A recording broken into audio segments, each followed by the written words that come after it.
two, three, four.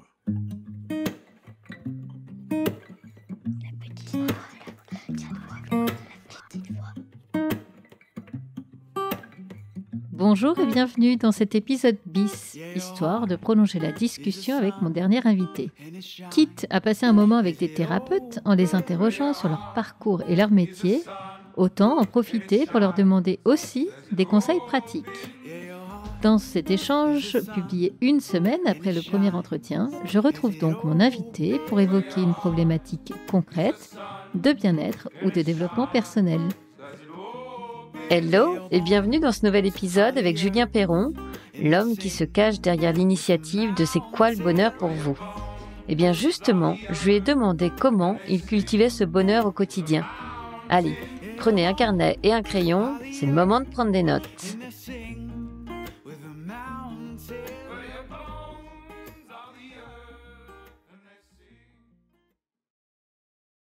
Bonjour Julien et bienvenue à nouveau dans La Petite Voix. Tu vas bien ? Ouais, très bien, merci. Et toi ? Ouais, ça va. Et ça va d'autant mieux que je sais que je vais ressortir de notre entretien avec des tips pour entretenir le bonheur au quotidien, puisque le bonheur, c'est vraiment ton sujet, voilà, de prédilection que tu tisses. On l'a entendu la semaine dernière à travers le développement perso, les voyages et l'éducation. Je voulais tout simplement que tu nous donnes comme ça, que tu nous partages les conseils. Qu'est-ce que tu mets toi en place au quotidien pour entretenir ce bonheur-là dans ta vie ? Eh bien, tout est résumé dans mon livre « C'est quoi le bonheur pour vous en chemin vers soi ?» Donc, je trouve une très belle transition parce que vraiment, ce livre, il sert à ça. À ce que les gens mettent en place, justement, on va dire comme une forme de nouvelles habitudes. Et donc, ça passe par plusieurs choses. On en a parlé un petit peu la semaine dernière. L'alimentation, déjà, dans un premier temps, ça me vient à l'esprit. Rappelons-nous de ce que disait Hippocrate, que ton aliment soit ton premier médicament. C'est une jolie citation, mais c'est surtout une belle vérité. Et donc, moi, ça a mis du temps. Donc, j'ai 45 ans et ça a mis, même si je baigne là-dedans depuis que je suis gamin, ça a mis du temps quand même pour me déconditionner de comment on nous a appris à manger dans notre société et de trouver, du coup, les aliments qui sont vraiment bons pour mon organisme et qui ne le seront pas forcément pour toi, d'ailleurs. Mon rythme, l'heure à laquelle je vais manger, bref, d'écouter mon corps, en fait, et d'être tout le temps à l'écoute de mon corps. Et donc, à l'époque, j'étais tombé sur un livre très sympa, d'ailleurs, de Lise Bourbeau, qui s'appelle « Écoute ton corps », qui est très intéressant. Et donc, donc je me suis intéressé à ça. Donc, déjà, l'alimentation est quelque chose qui est très important. C'est un des piliers fondamentaux, on va dire. Donc, c'est quoi ? C'est des légumes frais, bio, des fruits ? Plus tu vas favoriser le vivant, et mieux ce sera. Ouais, c'est ça. Forcément, ça c'est sûr. Mais moi, j'ai pas envie de prôner, tu sais, pour du végétarisme ou du végéliatarisme. Mais c'est vraiment à chacun de trouver ce qui est bon pour lui. Mais ce qui est sûr, c'est que tout ce qui est fruits et légumes, un max, quoi. Enfin, ça, faut pas hésiter. Donc moi, je cuisine beaucoup à la vapeur. Je veux pas faire de pub, mais bon, j'ai comment ça s'appelle, le vitaliseur de Marion Capon. Oui, ok. Que je trouve très bien. Donc, je cuisine avec ça, donc beaucoup à la vapeur. Il y a plein d'études, pour ceux qui auraient des doutes autour de l'alimentation. Beaucoup d'études scientifiques qui montrent l'importance vraiment d'avoir une alimentation qui nous apporte de la vitalité et de l'énergie. Oui, bien sûr. Et d'éviter un maximum de consommer tout ce qu'on retrouve dans les supermarchés, blindé de sucre, blindé de sel.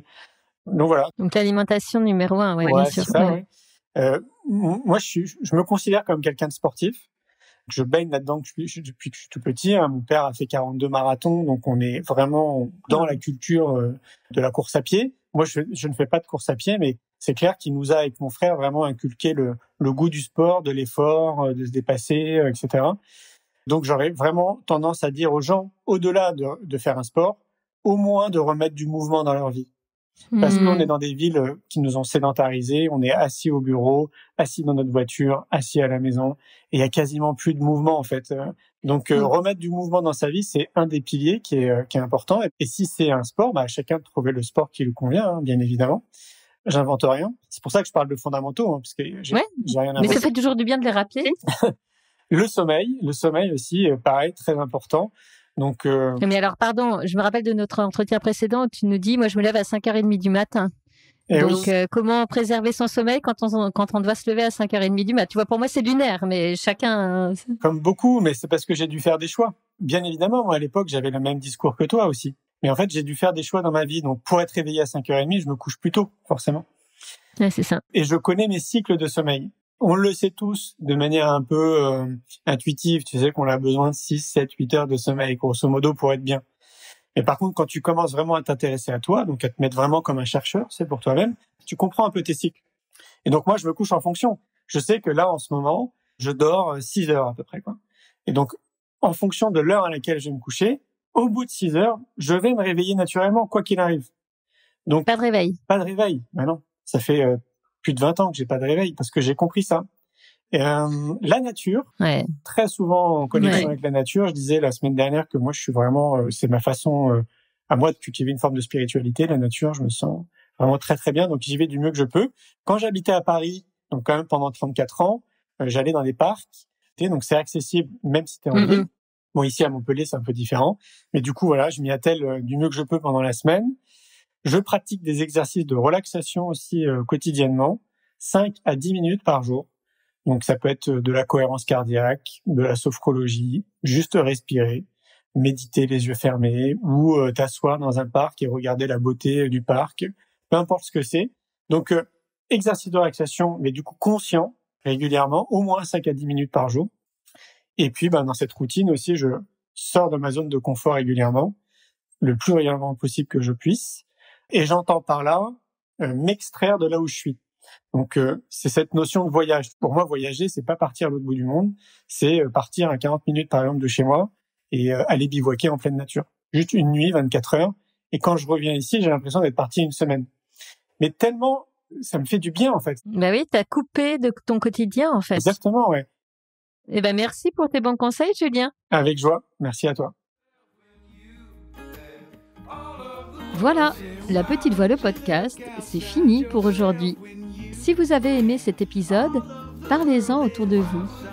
Vous pouvez aussi me le dire avec des bonnes notes et des commentaires sur votre plateforme de podcast favorite. Ça aide vraiment à le faire découvrir à d'autres auditeurs. Si vous voulez prolonger les échanges, je vous donne rendez-vous sur Instagram, Facebook, YouTube ou TikTok. Oui, tout ça en cherchant La Petite Voix, le podcast. Encore mieux, abonnez-vous à ma newsletter sur mon site lapetitevoix.co. Un mardi sur 2, je vous raconte tout ce que je n'ose pas raconter ailleurs.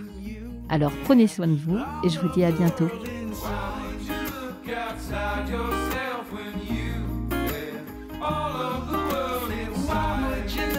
Outside yourself when you have all of the world inside. Why would you look outside yourself?